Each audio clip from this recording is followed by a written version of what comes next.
Nagpautang ka na ba at hirap na hirap kang maningil ngayon? Parang madaming nakaka-relate dito, 'no? Ang sabi nga nila 'pag utang bait, 'pag hanap tago, at 'pag singil galit. Ganyan ang usual na galawan ng mga nangungutang, 'di ba? Relate na relate tayo diyan, kaya naiintindihan ko bakit maraming nag-comment at nanood ng video kong ito. Kung hindi niyo pa 'to napapanood ay ilalagay ko yan diyan sa baba. Bago tayo magsimula ay nais ko lang pasalamatan ang sponsor ng video 'to, ang Shakira Essentials. Few years ago ay kami na ay nagbi-business at meron kaming kaibigan na nagipit sa kanyang negosyo. Kailangan niya ng medyo malaking pera at dali-dali ay nagpahiram kami dahil naintindihan namin ang hirap ng pagnenegosyo. At sabi niya kailangan niya ng ganitong halaga at ibabalik niya rin 1 month after para lang makabayad siya sa kanyang supplier, matapos ang project at makapag-billing na siya sa kanyang client. Pero lumipas na ang 6 months, 1 year ay wala pa din ang bayad. Marami kaming ginawang paraan para makasingil at the same time mahaba-habang usapan din ang aming pinag-usapan para lang makonvince silang magbayad sa amin kahit papaano. Nakakalungkot actually, during that year ay naging mahirap din para sa amin ang negosyo dahil nagkaroon din kami ng problema sa cash flow. At sabi nga namin, kung hindi namin pinahiram yung perang yon ay sana hindi kami naipit sa ganong sitwasyon. Kaya nag-decide kami sa aming negosyo na never, ever, ever again kami magpapautang ng pera ng negosyo. Kaya ito, i-share ko sa inyo ang 7 ways na ginawa namin para kami ay makasingil kahit paano sa mga nangutang sa amin. Ang unang way ay i-follow up mo at mag-ask ka ng update.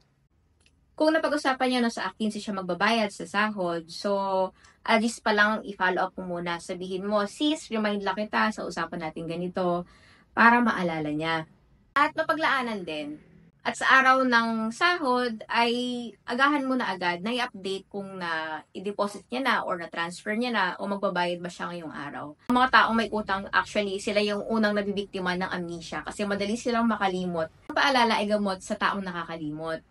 So, as much as we can, follow up and ask for update. Kung nakulitan sila sa'yo at nagbayad, ay maraming salamat, di ba?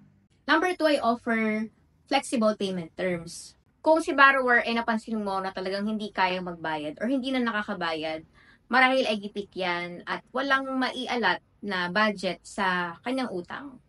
Kung gano'n ang sitwasyon ay ikaw as a lender ay baka pwede kang mag-offer ng flexible payment terms. For example, inutang niya ay 10,000 at nag-promise siya na sa katapusan sa sahod ko ay babayaran ko yon.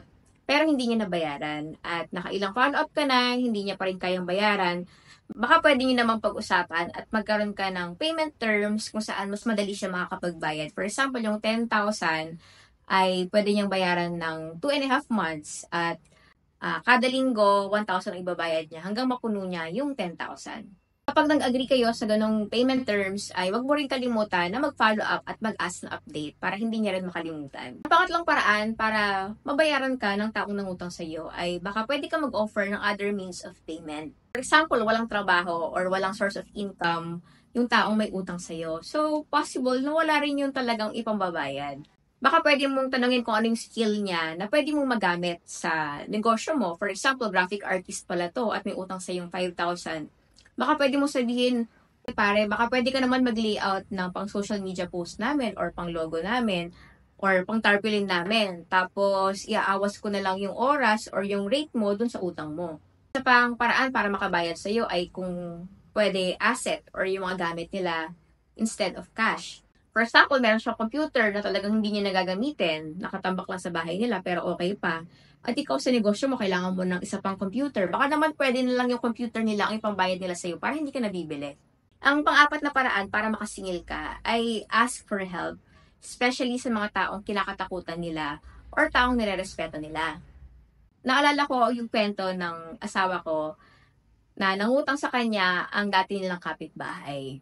Nangutang ng 500 at sabi ipadala lang sa GCash at ibabalik niya sa GCash. Dumating na ang 2 buwan ay hindi pa rin nababayaran. Ang sabi ng husband ko ay, sige, papapuntahin ko na lang din yung papa ko, parang siya yung maningil sa'yo. So dahil nahihiya or natatakot na malaman din ng kanyang magulang at baka saan pa mahantong ang singilan ng personal ay nagbayad siyang dali-dali sa GCash. Baka pwede mong kausapin yung parents, yung kapatid, asawa nung nangutang sa'yo para sila yung mag-convince na magbayad. At bonus pa nga if ever na sila yung magbayad in his or her behalf. Kung kayo maningil ay iset nyo rin muna yung mood or sabihin nyo na naiintindihan nyo ang iyong kaibigan, ang iyong kakalala, bakit hindi ko sila nakapagbayad. So, sympathize with them first. Kumbaga, iparating natin na intindihan natin sila, pero kailangan din nating maningil. As much as possible, kahit galit at inis na tayo dahil hindi nga tayo binabayaran, ay maging mahinahon tayo. Dahil ang iniiwasan natin ay ang makatang communication sa kanila o i-block na lang tayo sa Facebook, 'di ba? Kasi para sa akin, mas madali maningil kapag nakakausap mo yung taong nangutang sa'yo. Ang sixth way para makasingil ka ay file claims sa small claims court.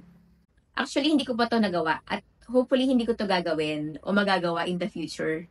Pwede muna na mag-file ka muna ng reklamo sa barangay nyo at magkaroon ng mediation at baka magkaroon kayo ng settlement kapag meron ng taong nagme-mediate. Pero kung hindi pa rin talaga naayos sa barangay, ay pwede kang mag-file ng small claims sa Metropolitan Trial Court ng iyong munisipyo.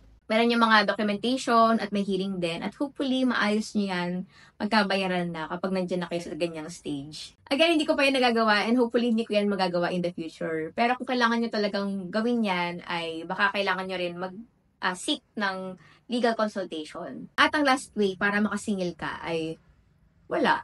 Ayaw natin sana mangyari. Pero kung hindi talaga masingil, ay kalimutan na. Pagpapasa Diyos na lang talaga natin. Don't lend money that you cannot afford to lose. Kung may paggagamitan ka ng perang yan, nakalaan sa ibang bagay, ay wag na wag mong ipapahiram. Kung gusto natin tumulong, ay magbigay lang tayo ng perang kaya natin. Pero wag natin ipapahiram yung perang may pinaglalaanan. Lalo yung pera ng negosyo ay wag na wag natin ipapahiram. Bagong magtapos ang video to, ay nais kong pasalamatan ang sponsor ng video to, ang Shakira Essentials. They offer rebranding ng fragrance, personal care, at essential oils. So, kung gusto niyo ng helmet spray, linen spray, poop spray, or anumang roller blends, ay meron sila. Lalagay ko ang kanilang link sa baba. Again, I'm Wilma, at ang mission ko sa channel na to ay to help you start your business and also help you sustain it.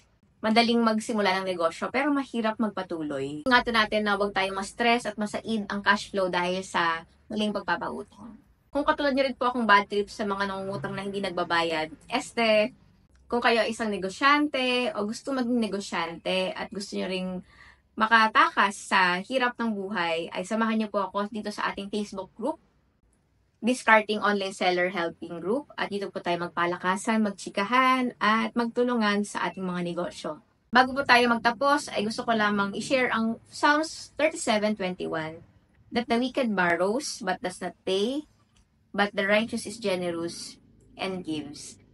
Ang panalangin ko nga po ay tayo pagpalain pa ng ating Panginoon para patuloy tayo maging pagpapala pa sa ibang tao. Yun lamang po. Maraming salamat.